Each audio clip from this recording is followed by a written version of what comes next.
That was ugly.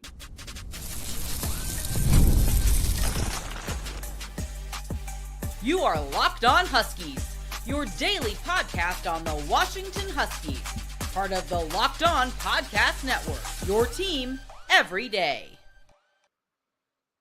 Welcome back into another edition of the Locked On Huskies podcast. I'm Roman Tomashoff.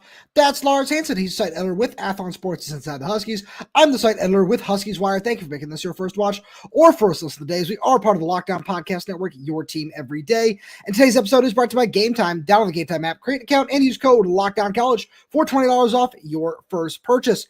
Lars, that was something, man. I feel like that's the best term that I'm going to use to describe that game for right now. We've got so much that we're going to get into from the course of this game. You were down there in Eugene in the coach's box. So we got to talk about Washington's dire need for physicality, because that was probably my biggest takeaway from the game, but we're going to get there because we also have to talk about Demond Williams Jr.'s first start. He's going to make one more, though. We'll get to that as well, but we just need to just talk about this game.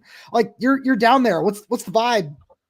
I mean, remember my prediction of 27-24? I felt actually pretty good about that until the turnover in the second quarter, until the fumble in the second quarter on the zone read between Demond and Jonah. That I think, again, that's on Demond, 110%. That's on Demond because that ball was in Jonah's belly, and you can visibly see. Now, again, I don't fault Demond for doing it. It's not like he's ripping it away from Jonah. I think he just read that read a second and a half too late. Like, it's okay to keep the ball. But at the 19-yard line, Oregon punches it in. It's 21-6. And that's at that point, even though Demond still ends up, UW ends up getting two more touchdowns, including the 2-point conversion in the game. It seemed like that was it. Like when it was 7-6, I think there was 13-6 even right after that, or 14-6, one of the two, something in that ballpark. Yeah, it was 14-6 because then, because the moment that I want to talk about, I see where you're going with this. The moment that I really wanted to get to was it was 28-14 coming out of the half. And there was it didn't feel, like things were going to change, obviously, but there was just the slight bit of hope that sits there with you where it's, hey, you drive down the field and you score here. All of a sudden this one possession game, and you can, talk yourself into maybe this doesn't turn into a complete total blowout. You get a stop here, you get a stop there, because we're going to get to the physicality of everything later on in the game. But the number one thing for me was one of the biggest stories of the season so far, which was this team has not been able to stop the run, just flat out, where there are points where, it looks like you're going to collapse and bring down whoever it is, Jordan James, Noah Whittington, really close to the line of scrimmage, and they bounce and run outside and there's nobody there. And all of a sudden they're picking up 8-9 yards on every single play. And that was something that was frustrating to say the least, but it was something that it felt like in this game, that was something where you knew that was going to be coming, but you did nothing to counter that. And it didn't seem like there were any adjustments made to that either. I mean, it was almost what I wanted to ask Jedd after the game, which was how much did this game specifically indicate where you need to go in the portal? Because I put that tweet out. I forgot if it was the second or third quarter, whether it was 4 sacks, 5 sacks, 6, 7, 8. I forgot what the number was at the point that I put it 10. out there. Well, no, I know that was 10 at the end of the game, but I'm saying at the point at which I made this tweet, I said you'd have to put $2 or $3 million in the portal on the offensive line, specifically just at the tackles. Like, forget the interior. Like, the interior aside, and I know Drew can improve and develop, but to me, it's like you just look at the building blocks are there, but go get the competition, go reinforce that with a Chris Adams-like take, where if Max ends up being the guy and you got to kick him over to guard like Enoch or whatever, because Enoch showed he can play 3 or 4 positions this season. Brandon doesn't care how many positions guys play. You have to go get those bodies in the portal, because I don't care what growth happens over the next 12 months, or let's call it 9 months because the season's going to start before then. I don't care. That performance tonight, again, it's against the best of the best, right? So Oregon is a great front seven. Like, let's not take anything away from Oregon. We're not doing that. But this was a far cry from the last time I came down to Autzen Stadium in 2022. When UW allowed 0 sacks against Oregon for like the 5th or 6th time all season, go in mid-October, and they still, I think, had 2 more after that game, including the Alamo Bowl. That is a far cry from where they're at now, and I like the future and projectability of the bodies, but it's almost like, to me, that you're almost – I don't want to trigger Seattle people here, but it's like the Mariners, where it's like, hey, we're just going to run it back with the same roster, plus or minus, trade a couple guys, lose a couple guys, gain a couple guys, but you're basically just running it back with the same trench. And it's like, That's not going to fly.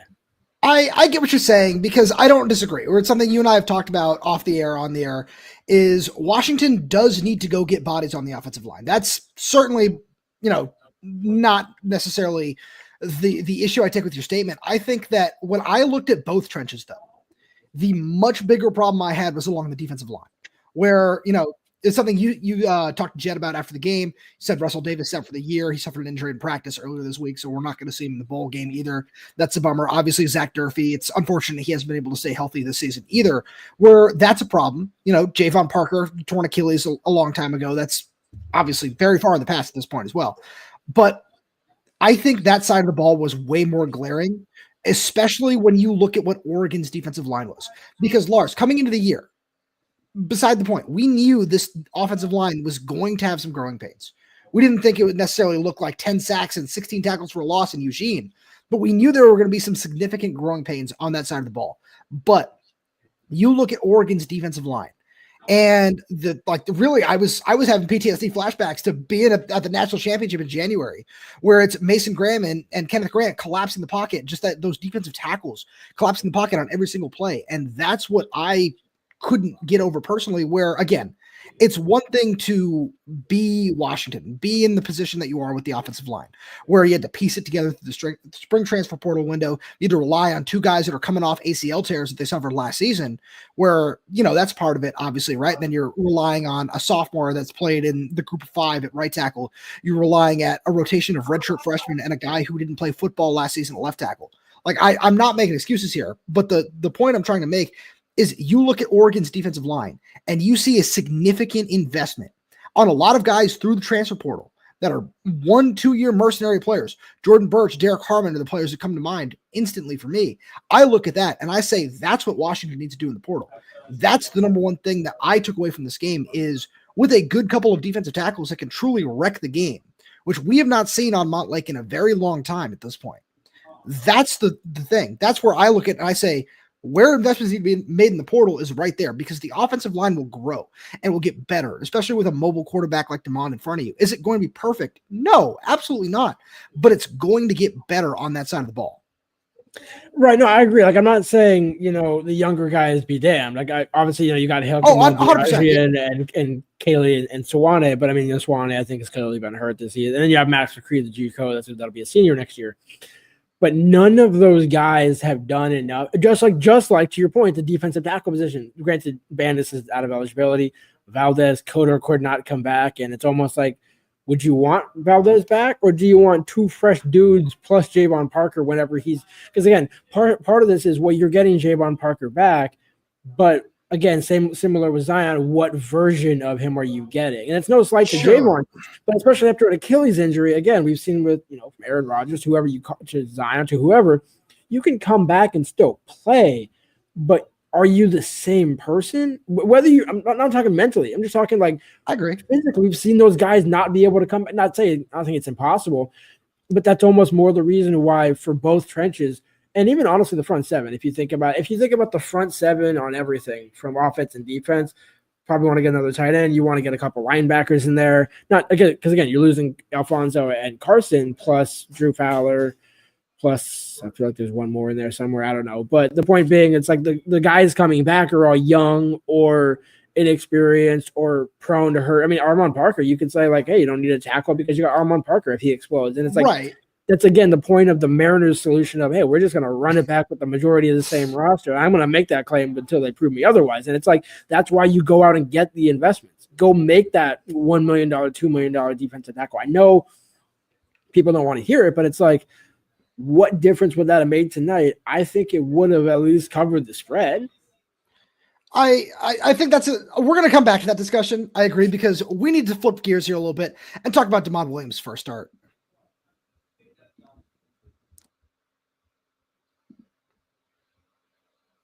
right after a message from our good friends over at Game Time, because Game Time has a new feature called Game Time Picks that makes getting tickets to see your favorite teams play live even easier. Game Time Picks filters out the fluff to show you only incredible deals on great seats, so you don't have to waste time searching through thousands of tickets, which is great news for anybody who's going to go check out Husky basketball this season. You can go check out the Seahawks, the Kraken, any concerts in the area. There's so many great things you can go check out over on the Game Time app, because of the Game Time Picks curation makes it easier to save more on sports, concerts, comedy, theater, and so much more with all-in pricing. You can toggle this feature and it shows total upfront with no surprise fees at checkout.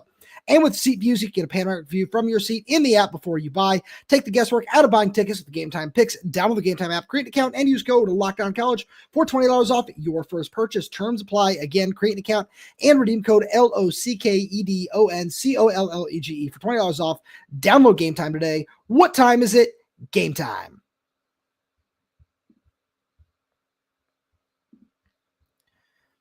So, Lars, you and I have had plenty of discussions over the course of this season about DeMond Williams, when it's time, how much you want to use him, all those sort of things. We saw exactly what you might expect from a true freshman making his first career start on the road. We saw some ups, we saw some downs, we saw some overwhelming pressure from the defensive line. We saw obviously 10 sacks, but I came away from this game saying, there's a lot to improve on. There's a lot to be excited about going forward. And I think I came away with more good than bad, but it was certainly not necessarily a stellar performance for anybody on that offense. Yeah, I mean, well, again, the first play, like I asked him on, like, hey, how did that first one feel? That 34-yard dime to Jeremiah that every single Oregon fan in I think the attendance was like 55,000. Yeah, 59,000. It wasn't even a sellout at Husky Stadium. It was kind of a lackluster performance in that respect, in that regard. But I think it's almost like Oregon fans, cold night. They didn't want to burden themselves with coming to watch this gong show. But with that being said, it's DeMond and Dylan Gabriel are kind of going blow for blow there in the first half. DeMond, I think, was 10 of 12, 12 of 14 at one point. The accuracy was there. The problem that I asked both DeMond and Jedd that I alluded to in the first segment was, how many of those sacks? So people made a good point about this on the timeline. I'm sure you had the same thing, which was, there's another sack number 6, 7, 8, 9, 10. Well, not all of those are on the offensive line. Not all of those are on one specific. And of course, Jedd took the high moral ground of all 11. And it's like, right, that's true, right? Because if somebody doesn't run the right route, DeMond holds onto the ball too long, X, Y, and Z. But that's, again, why we said you don't want to start DeMond in the whiteout. You don't want to start DeMond at Iowa. You don't want to start DeMond from day one, because, and that's not an indictment of him. It's just, no, not at all. This was almost like the purpose. That's why I can't wait to see DeMond next season and see the growth and development that he has. And maybe, who knows, gets the offensive line to play better. Maybe he's just one of how much of offensive line play, and I'm being somewhat tongue in cheek about this, but it's kind of true if you think about it, where and it's not that they didn't want to protect Will, but when you have a dynamic guy like DeMond, there's a different juice, I feel like, that you would have as an offensive lineman that you just don't have if you either got to sit back, protect, and hope to God the guy can either let it go in 2.5 seconds or he's going to get killed.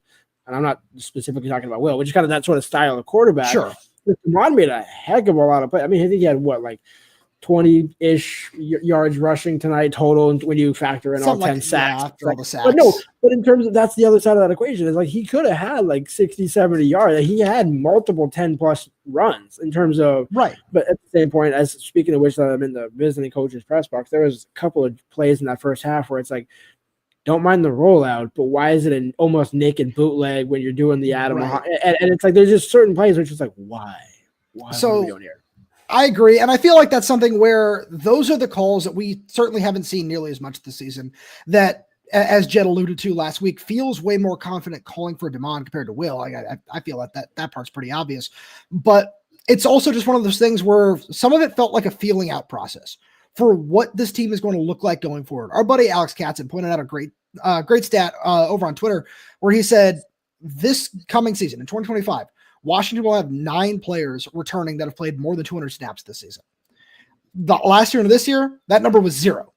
So that's on the offensive side of the ball. Yeah. But I look at that and I say, yeah, that's certainly a big part of this. You're feeling it out. You're saying, all right, what's going to work? How's this going to look? Because there were points where it looked like everything was too fast, where right out of the gate, I was over the moon. I was ecstatic. That back shoulder ball he put on Jeremiah Hunter on the first play of the game was just a perfect throw, where it's, this is what we expect from his arm talent moving forward. Wish we would have seen more of that to Jeremiah Hunter just throughout the course of the season, but I digress. But on top of that, you see those things and you say, that's really exciting. I love that. And then I think about one particular play on one of the many sacks that we saw where he booted out to the left. And I'm looking downfield just over the course of the play. Obviously, I'm still back here in Seattle. And the first thing I noticed was Denzel Boston and Kaleki Latu were both trying to work upfield to get to the ball, and they ran into each other. And you look at something like that, and that's just really frustrating, and that kind of is what it is at a certain point. But there were so many other plays where the pressure was in his face right away, and he tried to make a play, and he couldn't. And these are things that, over the course of time, and you can only get with game experience. How is he going to learn from those things? How is he going to, the next time he sees, just pressure right up the middle right away, what's he going to do? How's he going to make that decision? I'd love to see him throw the ball away a little bit more. I'd love to see him just try to say, hey, I'm going to turn up field and, try to get back to the line of scrimmage at the very least. Whatever happens from there happens. But again, these are things that are only going to come with game reps, which is why we totally understood the Damon needs to start the entire year crowd from that point of view all season long. But on the other side, this is sometimes what happens where a true freshman who does love to run the football, who does have a tendency to try to get out of the pocket, try to make play with his legs, because he has the ability to do that, this is where it's going to bite you sometimes, is against a really good defensive line, which Washington has seen several of this season. Yeah, and that's the other thing, is it's kind of like this wasn't a surprise. It wasn't like, oh, wow, Oregon's getting X, Y, and Z back. It was Jordan Burch could come back, but other than that, there wasn't anybody else that was like, hey, like, watch out for X. It was, the assignment, what's coming. Right. And I mean, as much as I love Landon got beat a handful of times tonight. D'Angelo got beat a handful of times. So again, to your point, everybody did. That's the thing. It's like there's nobody who's safe from criticism in this game. But it's also, again, kind of what we said going into this game, where if Washington ends up getting blown out, Oregon covers the spread, which they ended up doing. Shout out Oregon. But with that being said, it's like, okay. And they didn't throw a pick.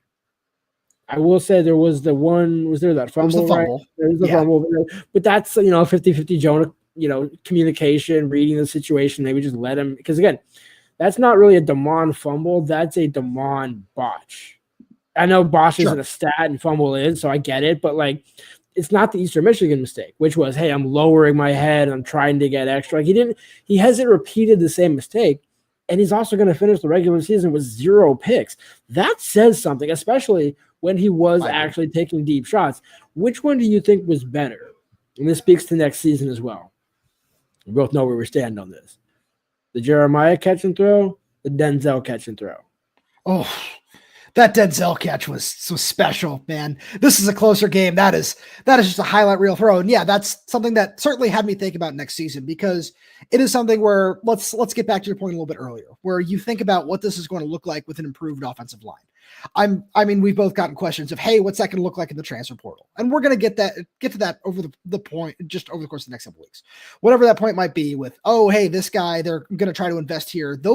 All of those plans are going to become very, very clear. And you do want to see improvement on the offensive line. But the one thing I'm really curious about with this is how much trust does Jedd Fisch have and Brennan Carroll have in the guys that they already have in the room? Because Lars, you can correct me if I'm wrong here, but it feels like it's already very high. Where I look at, like, I don't want to necessarily just lay out a future 5 right now, because I don't think at least one of those players is in the room at this point in time. But I look at it and I say, they were really happy with Maximus McCree before he went down. They seem pretty happy with the majority of what Kaylee Tafai has brought this season, where he certainly, like everybody else, got beat tonight. You move Landon back to center. You try to figure out, one spot there, and then you see what's going on with Drew Party. Maybe you bring in some more competition at tackle, like you said. But all of a sudden, you think about what a rebuilt offensive line could look like with Jonah Coleman coming back, like we talked about, with another year of Adam Muhammad, with a Denzel Boston, and some of these other skill players like Rasheed Williams, who we saw get a lot of run tonight, Keith Reynolds in that same light. You think about all that in the same vein with this, and all of a sudden, you're looking at a team that could take a significant step forward next season. Absolutely. One thing you think about, Jordan Washington, Jonah comes back, Adam Muhammad. By the way, I think Adam Muhammad dyed his hair. Kind of caught me off guard when I saw it after the game. Oh, really? I was like, oh, this is interesting. There's there's a few names that I could come by, but it's not meant in a bad way, but it's just more or less like if I use a famous rapper example, it's like, the people might take it the wrong way. The thing for me was seeing Steve with his hair down under the beanie. I was like, oh yeah, that's a different look than we've seen all season. So I understand your point. Well, and everything was kind of just different. It's a changing of the guard in a way where, last season Washington got the undefeated season and the undefeated run and the national championship run. And now Oregon's on the back end of that. Next year, they're going to have to break in Dante Moore, which he got a little bit of run tonight, but hasn't really got a ton this season to be like if Boston Max started. So if you look at UW, it's almost more beneficial long-term what they did this season, but it's still a really tough pill to swallow, especially when you consider just how brutal it looked tonight. And that's the biggest thing, where it's a tough pill to swallow, where we've talked about, the transition from Jedd Fisch to Kalen DeBoer, or from Kalen DeBoer to Jedd Fisch countless times over the course of the season. That's a very big part of this. And it's not necessarily, comparing one to the other. It's just, we think about that era and what that was compared to what this is. There are going to be some differences when you think about 40 plus new players on the roster, whatever it is you want to talk about. And this is one thing that I saw a couple of friends of mine discussing in a group chat a little bit earlier. One thing that you can feel certain about before we move on and talk about in my opinion, the biggest thing from this game is Washington fans can feel great coming out of this game because they have a quarterback next season. How many teams can you think about going into next year outside of, I think about, a DJ Lagway or who's, played really good. I think about an Arch Manning at Texas. How many other teams can you think about that have had a guy play significant reps this season that you can think about knowing that's the guy and we feel really confident in that? I think that number is very short. And I think whatever list you want to say that is, I think Washington's on that list. And that's something that I would personally feel really good about moving forward. But Lars, we need to talk about the physicality of this game.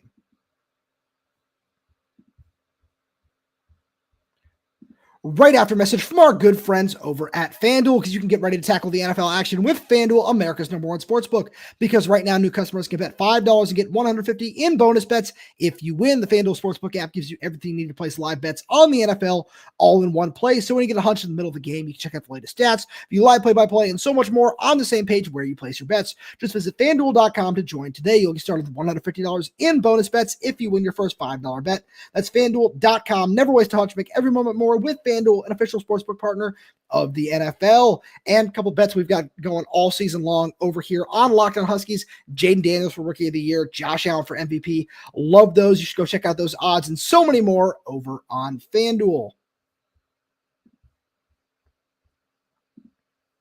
So Lars, moving forward, the physicality in this game is what really stuck out.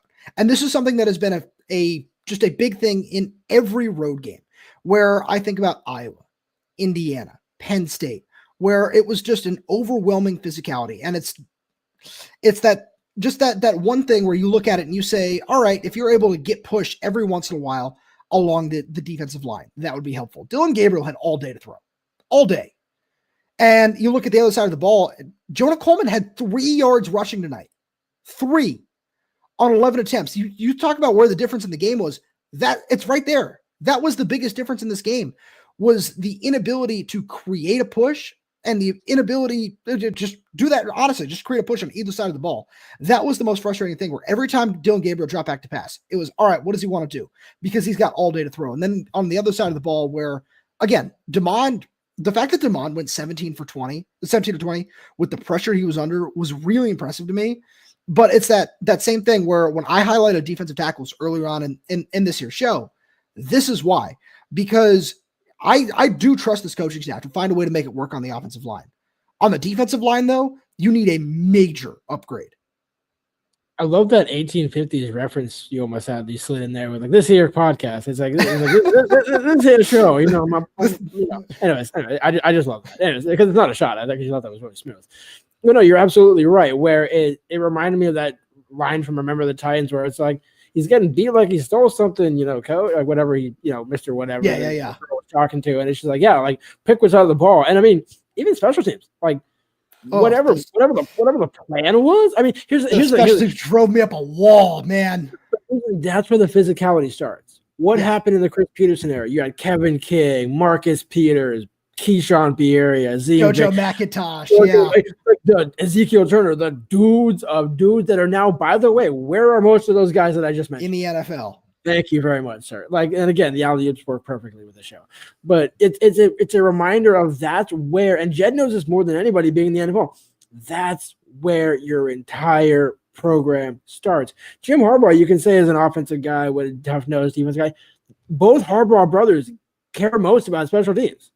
That's where everything starts in the program. And when you put yourself behind, when Oregon's starting at the 30, 35, 49, almost like I might as well just, hey, you know what, just start at the red zone. We'll kind of trade red zone for red zone and just see how this works. Because again, I don't know if they actually finished 3 for 3 in the red zone. Let's go check that. They did. Comparison. Yeah, no, that's right.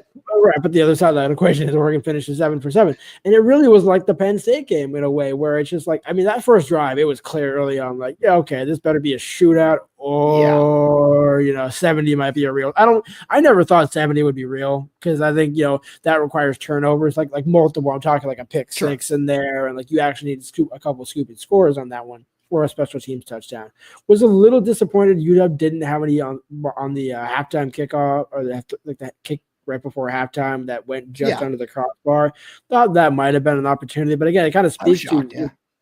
But I also wasn't because of what we're talking about. You think they have the ingenuity to come up with that on special teams? And I love the coaching staff. Love Papa to death. Love, everybody in that operation, Bailey McElwain, all those guys. But it's just not there. And I don't know the guys that you're putting back there, Daniel Ngata, you got to find a role for him on the team. So I understand it. But none of those guys really are making a hit. Denzel, I think, had the best special teams play of the day, aside not counting Grady's 2 made field goals. Shout out Prime Grady Gross. But when he, kind of faked that he lost it in the sun or lost it in the lights and it, got him a touchback, it's like those are the little things that, it used to be Denzel would try and catch it or, make something of it. And it's like, no, don't put yourself behind the 8 ball. Sure. And that's like whether you pick physicality, special teams, offense, defense, everything just felt like 2 steps behind and a couple drives short. Like, even if you get 2 touchdowns on those field goal drives that Grady had, you're still talking roughly a 14-point loss, roughly. So either way, you're still talking about, yes, you cover the spread theoretically, I think, right? 28-14. Right, yeah. But that's not – at the end of the day, though, like I get what you're saying, but that's not what matters, right? Where you think about what it takes to compete in this conference, where you can – invest in it however you want, through high school recruiting, through the portal, with whatever NIL fund that you want to have, or whatever NIL fund is going to be available over the course of the offseason. But you've seen it time and time again now, what it takes to compete in this conference. And it's something that Jedd has talked about and been very open and honest about, which is why I think it's going to improve. I really do. Where it's the physicality. It's you need to be bigger, faster, stronger. Like we asked him about what it's going to take. And that was the first thing. The first thing he always says is, we need to get bigger. We need to get bigger. And it feels cliche. It feels worn out at a certain point in time, but that's really exactly what it is. It's Washington needs to get bigger and stronger. Like you think about a body like Logan Sagapolu and you say, okay, yeah, like you want more guys like that can play in the middle of the defense and hold ground. But at the same point, like that's a guy who, because I think about that body type. And I say, yeah, you want a guy who can play like that and move really well. But at the same point, like I'm not trying to throw him under the bus, but I say that's a guy who's playing offensive line at this point last season. Like that's where you are on the defensive line in year 1 of Jedd Fisch. And of course, you want things to go a little bit differently. Again, the Javon Parker injury, Zach Durfee, whatever. Those things are in the past, but you look moving forward and you say, how are you going to improve from these things? You need to invest significantly in that in the transfer portal, because that's what Oregon did. We as Washington people don't want to use Oregon as a standard because, obviously we know what that program is in terms of their long-term history. But you look at where they are right now and why they are the number 1 team in the country. It's because they've invested in a defensive line that mauls people. Like I think about the Ohio State game. One of the reasons they won that game, outside of Will Howard's terrible clock management, was the defensive line. The defensive line consistently got pressure against a really good Ohio State offensive line. That's the key. Like you talk about the NFL, that's the key to winning in the NFL. The biggest key to winning and the biggest key to throwing off an elite quarterback is getting pressure with 4. Washington couldn't get pressure with 5 tonight. Like how do you expect that to improve going forward if you can't find a way to get pressure with 4, and that starts at defensive tackle? Like I would truly expect Washington to try to find a way to have the biggest NIL offer for whatever defensive tackles go into the portal, whatever productive guys that they think that they can make something with. I would fully expect them to find a way to be firmly in the mix for all of them. I mean, I'm trying to think of when the timeline landed up because whoever that guy was, Philip Bleedy, I think that ended up at Auburn. It's like, you can throw all the money that you want, but it's like guys also have to see development. And, you can look at the edges and say, Russell Davis and that sort of thing. But like how much better, because I think he got better. I don't want to say he didn't get better, but how much better did Sebastian Valdez get this year from what he previously put on tape at Montana State this season? And again, how much of that, well, does he need somebody next to him? And so it's about getting the right caliber of guy too. It's not just about getting a big body. It's about, because you can get 3 or 4 Logan Sagapalus, and then how long do we go throughout the season with, where's Logan? Why isn't Logan getting reps? Like, well, he's still working. He's still doing this and that. It's like, go get the top guys. Don't just get bodies. Right. So I agree with you, but this comes back to a point that you and I have discussed where they were hamstrung by where they were. We're getting Valdez and retaining him. Kalen DeBoer's coaching staff did that. Kalen DeBoer's staff recruited Sebastian Valdez. They brought him in here and they did a good job of that, right? Where we knew, hey, that's what it's going to need to, that's what you need to compete in the Big Ten. And then they left. And you think about, to use the Logan example again, that was a guy who came in the spring window, and Jedd has openly talked at length. And again, I'm not trying to bring these things up as excuses, but this is where this team is right now, where they had to take him in April because they didn't have any more bodies. They couldn't find anybody else to fill that hole because they weren't able to utilize the December window like they will be starting on December 9th. And that's where, I talk about the optimism along the offensive line that I personally have. This is where it comes from. We haven't seen what it looks like with Jedd to be able to use the transfer portal a lot like he did with the high school class. And he did a really good job with this high school class where, there's certainly still a couple of things you'd like to see. I had a signing day, obviously holding on to Zach Staskowski. We'll get into all those things moving forward. But I look at all those things and I say, these are what I want to see Jedd improve on, because they showed you on the field tonight what it's going to take to get to a Big Ten championship. This is what it takes. It's finding ways to have an overwhelming defensive line. And right now, Washington is not there yet. I think with a couple pieces, they can be, but they're not there yet.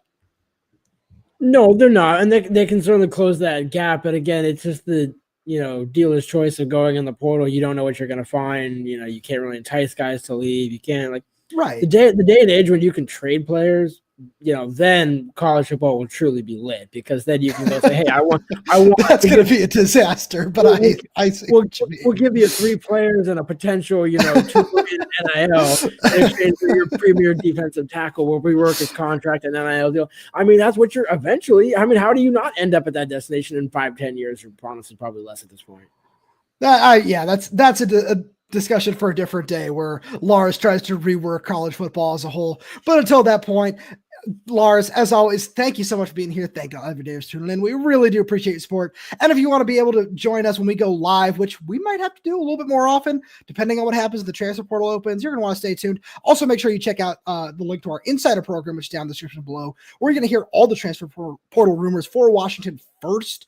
It's a free 2-week trial. After that, it's $4.99 a month. But please make sure you subscribe wherever you get your podcasts, whether that's YouTube, Spotify, Apple Music, Amazon Music. We're there. We're everywhere. We're updating the channel with new content every single day. So make sure you click that like button, click the little bell so you don't miss when we post a new video. If you have any questions, comments, concerns, drop them right down below in the comment section. And if you're audio only, please leave us a 5-star review, as it does really help us out a lot. Thank you so much for tuning in, and we'll talk to you on Monday.